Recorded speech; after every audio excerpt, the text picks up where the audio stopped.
We're here with two electric hot hatches, the Abarth 500e Scorpionissima and the MG4 XPower. Two very similar cars, both hot hatches, but actually very, very different. Let's see how they compare. So, starting with the Abarth, it's sitting on these nice 18-inch wheels with big wide Bridgestone tyres, headline figures, 0 to 60 in 7 seconds. You've got a charging speed of 84 kilowatts and you've got a 42 kilowatt hour battery, which will give you about 164 miles of range, and that's the WLTP figures. So, bit of a city car, but then if you want to go to the countryside, you know, still more than enough range to actually have some fun driving it on those twisty country roads and to experience the excellent handling of this car. Moving on to the interior, as you can see, you've got these really nice sporty Alcantara seats with the Scorpion logo embossed in the headrest, and you've got the Abarth detail there. You've also got this nice bit of insert on the dashboard. So you can see that gives it quite a quality feel. So you're getting a really nice quality interior in a car. One of the unique features of the Abarth, which some of you electric car fans may like, some of you might not. So when we start this up, this car actually has an engine note. So we turn it on. It's the display, electric features, and if we scroll down to external sound, in a moment, you'll hear the engine noise. And when we're in park, you can actually rev the engine and it will sound like a real engine.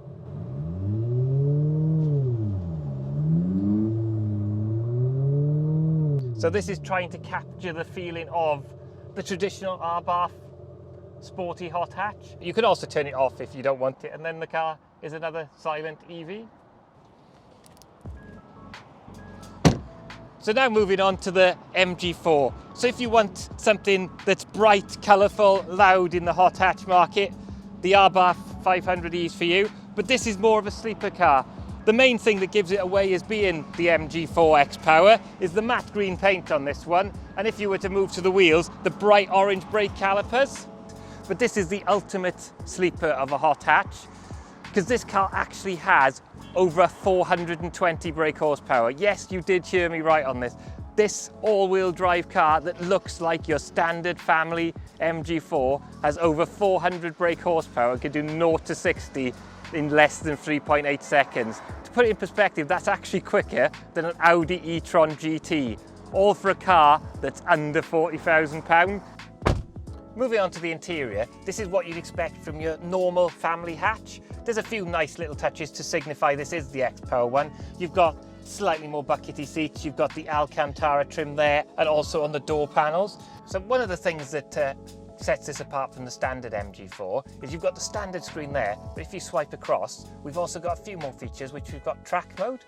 So if you press that, that gives you a few more things like street roaming, circular, so you can actually log some times, and actually this is how you'd set it to activate the launch control. This vehicle does actually have launch control. Right, so let's see how these both compare on the road. They're both set up for sporty drive, so first one we'll take out is the MG4. So as we get on the road, immediately you can feel it's a much firmer ride and you've got much more power. I mean, it still drives like an MG4, so you can still drive it really gently down the roads without actually any issues. And actually, the all-wheel drive system is intelligent and actually can shove power between the front and back, so you've actually got far more grip than a standard rear-wheel drive car.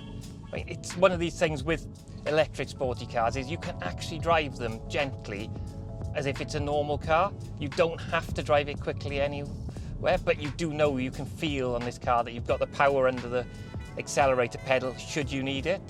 The one surprising thing is it doesn't feel unpleasant to drive. A lot of sporty cars, you get in them and they're really undrivable because you feel every single bump in the road. This actually just feels like a normal MG4. Sometimes people think with sporty cars like this that you have to drive them like maniacs, but actually this is a really comfortable drive. I'm pretty impressed. I mean, on that roundabout you can feel it just doesn't roll at all. I mean, not really the ideal roads to test the performance of a car that can do 0 to 60 in such a quick time. But again, it shows that you can actually drive it as your everyday family car, then use it as an ultimate track weapon on the track. So as you can see, this is a set of traffic lights, just to show how controlled this car can be, but yet still have performance. Wait till it goes green, you just put your foot down, and literally it just grips and pulls away, and you can still control it. So you've got that power, but with control. So as we go into the 40-mile-an-hour bit, it's actually very, very impressive. So as you can see, we're just about to come back to the dealership. So that's been a brief overview of the MG4. As you can see, they've really got the balance right. So you've got that performance when you need it, but combined with the practicality of a 5-door family hatchback, and you've got the power, you've got the practicality, all in one package. As we just pull back into the dealership, that's been an overview of the MG4 XPower. It's really sort of a complete package. I think they've done really well to combine all these features into such a versatile package without actually going too far. So now we'll go on to the 500e and see how different that is. So if we power it up, put it in D, and we're ready to go. And we've got the options here again of we can put the engine noise on, electrical features, external noise, and we now have the different drive-in noise. So we'll just go into D, and as we pull out, we'll see how this one drives. Immediately you can feel this is much harder ride. It's more set up. It's got that typical Abarth characteristics of the really hard suspension, but you know it's going to corner.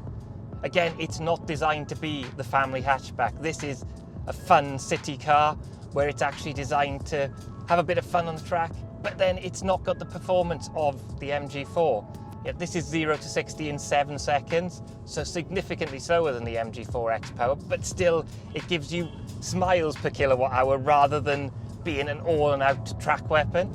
So we're about to come up to a roundabout. This is where you'll feel the difference with the Abarth.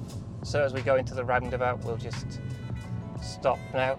And you can see it just cornering at speed. It's just, you know, very flat, the cornering. And you can feel it's got that grip there. It's just a very different drive to the MG4. Not bad, but just different. That's the thing with these sort of sporty hot hatches. You've got the choice of two options. Do you want the small city car that's really fun, sporty feel, or do you want that practicality of a 5-door hatchback, which you can drive every day?